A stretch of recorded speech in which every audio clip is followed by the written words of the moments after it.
Good morning and welcome to this week's episode of Iconic Freedom, The Formula. Here we set a standard for accountability and responsibility, the ownership of your choices and your outcomes and everything that follows. Let each care for self and all will be cared for. So when I talk about the formula, we talk about that periodic chart that you see on the various websites that this is posted on, where you create those elements that come together and bring harmony to your life. And if one of those elements in your life is not working, then you extract it and you reevaluate it and, again, bring that harmony to your life. And this week, we conclude our Living in Relationship series with a question that may sit underneath every relationship you'll ever have. Can connection exist without control? Because many people believe that control creates safety, that it creates certainty or stability or security. But if you've lived long enough, you probably discovered something else, that the tighter people hold, the more likely they are to lose what they're trying to keep. They pressure, they persuade, they rescue, they guilt, they monitor, they manage, manipulate, and oftentimes people will call it love. They'll call it concern. I always love that one. They call it helping. I want to help you. They'll call it protecting. But we know that underneath all of those words sits the deeper question. What are they actually trying to control? And perhaps even more importantly, what is the reason? And that's not for us to get into somebody's head, right? Because I don't think people wake up in the morning and decide they want to be controlling. But I don't know, maybe some people do.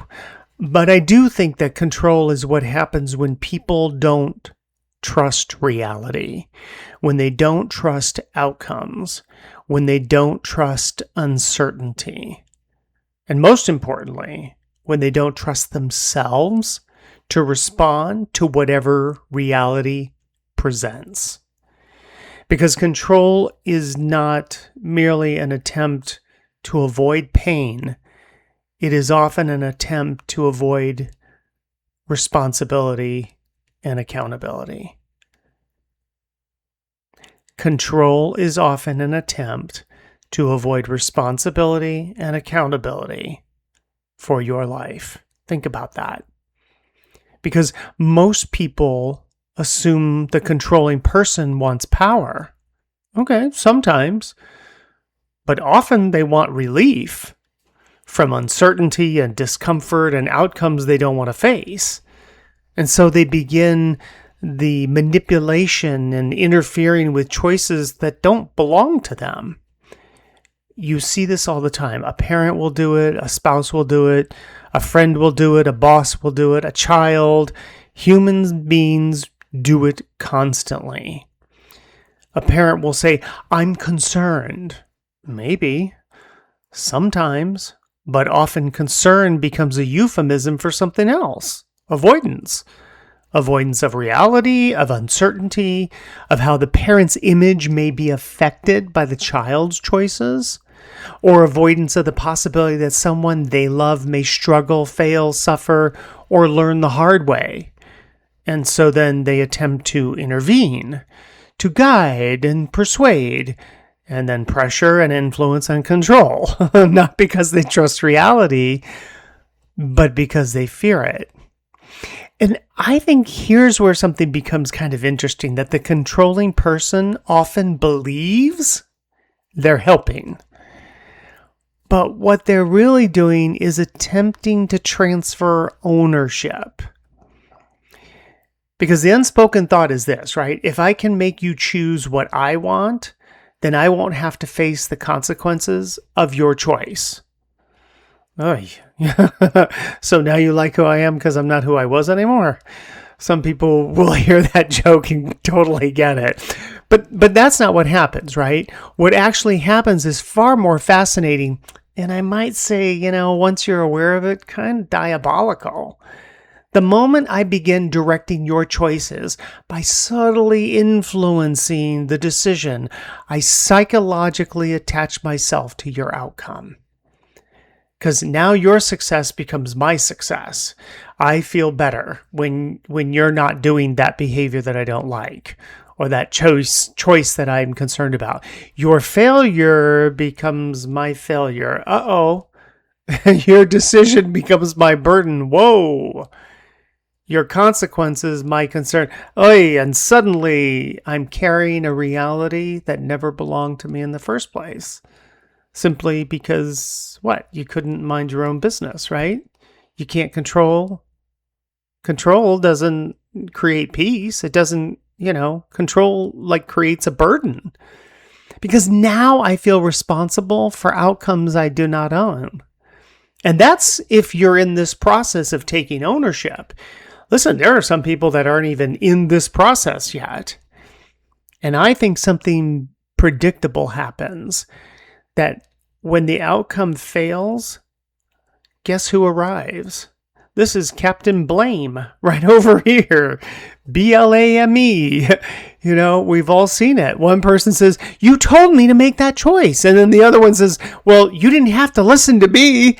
And there it is. The hidden corruption inside control. Okay, I say this, and you probably saw this on the meme that I sent out. Control wants authority without accountability. Control wants authority without accountability. That's the trap. People want influence. They want certainty. They want to be assured of outcomes and what those outcomes are, but they don't want accountability when reality refuses to cooperate. Because, you see, true ownership would require saying, I directed the choice, therefore I own the outcome. Okay. I mean, isn't that what politicians do? They want to make laws all the time, but then they're not forced or obligated to own the outcome. Most people don't want that level of accountability. And that's a reason that ownership becomes confused. Perhaps.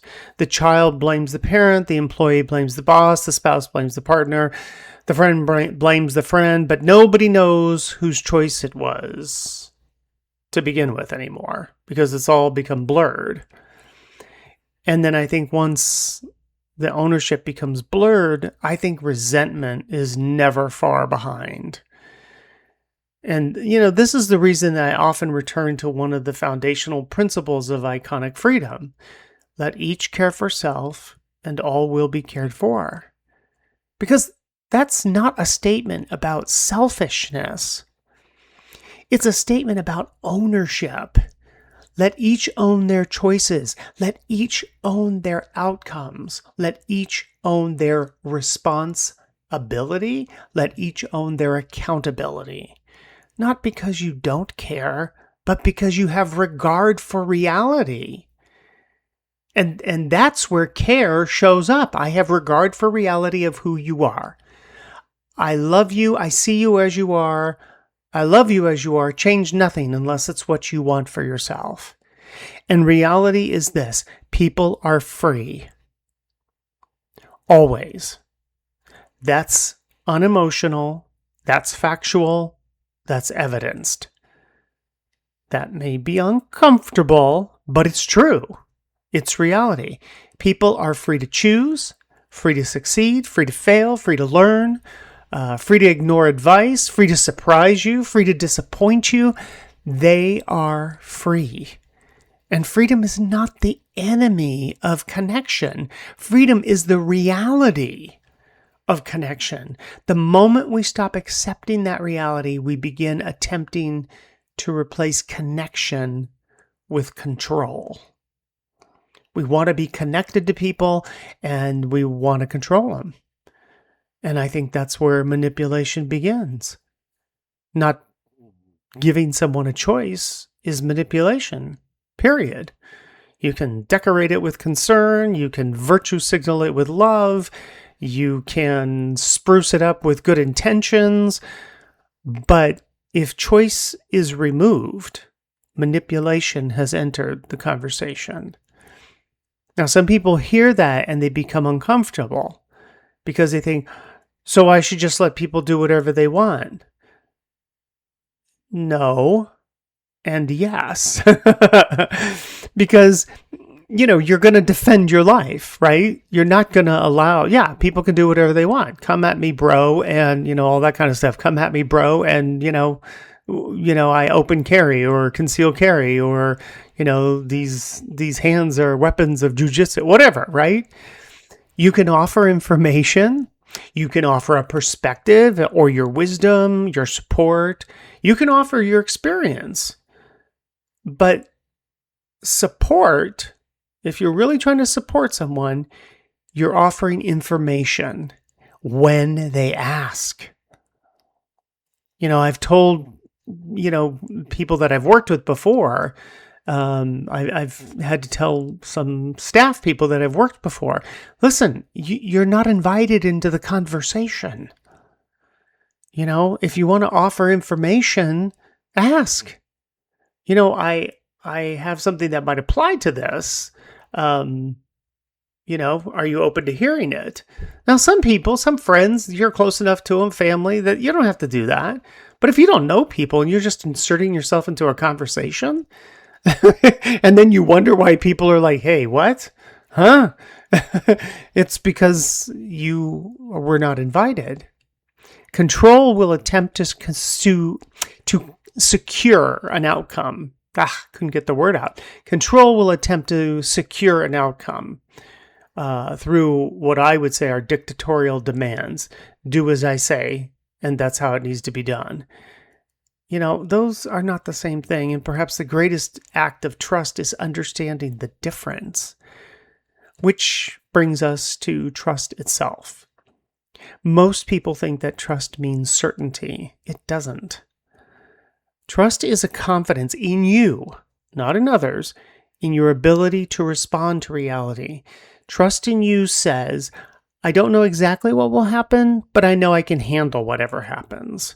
That's completely different. That's a completely different relationship with life.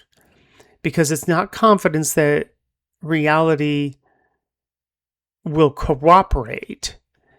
It's that reliability that you can respond when it doesn't cooperate. Let's say it that way. So trust isn't necessarily the confidence that reality is going to cooperate, but trust is the reliability in yourself that you can respond when it doesn't cooperate, right? Because you're attached to an outcome. And that changes everything because observation sees reality. Control will argue with reality, and you can sense, the push-pull in the energy with people. When there's trust in yourself, accepts reality, and freedom allows reality. And that's the progression. Observation sees, trust accepts, freedom allows. Control interferes. It's literally the friction created within the person, both the controller and the controlled. And I think one of the most profound things you can do in any relationships is stop interfering long enough to observe. Because people reveal themselves most clearly when they are free.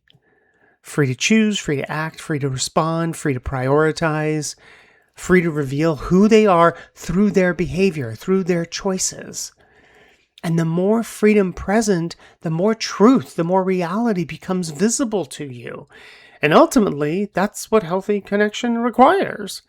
It's not about possession or pressure or management or control, but two free individuals, sovereign individuals, choosing one another freely, whatever the relationship, repeatedly, honestly, without force, without coercion, without manipulation.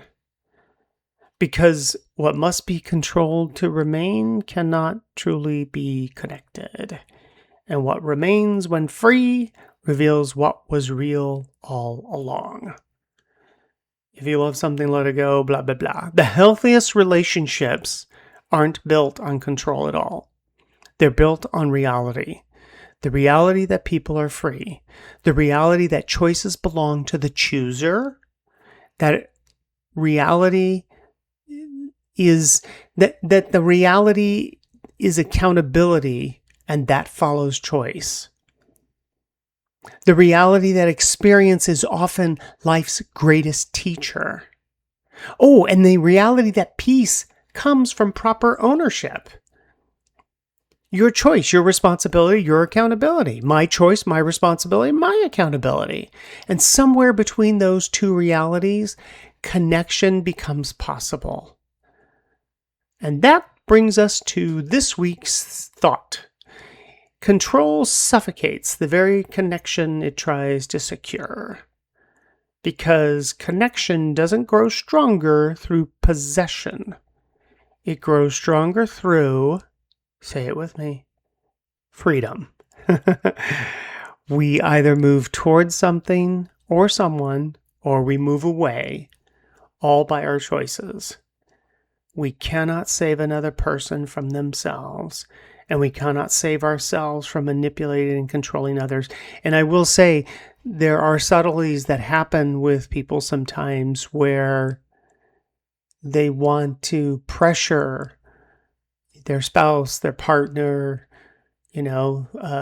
family member, whomever they're in relationship. They want to pressure them into change or into this controlling relationship by doing so publicly, so that it pressures the other person amongst all these people that are now looking at me. Oh my gosh, everybody's paying attention to me. And, in a sense, they're getting called out. And, that's not freedom. That's no bueno, people. That's not how we love other people. That's how we distance other people. Ooh, I like that. Write that down. That's not how we love people. That's how we distance people. Okay, hit that like button if you would. Share it with your family and friends. You never know how it might support them in their endeavor. All the fun links are below, and if you're inclined, feel free to subscribe on Buzzsprout. I am on X and Truth Social, TikTok, Facebook, and Instagram. The link to my newest book, The Christmas Cookie, Stories from the Counter, is listed below. I'd be grateful and honored if you chose to pick up a copy. It's a collection of heartwarming stories that I quietly say unfold the very principles that we talk about here each week.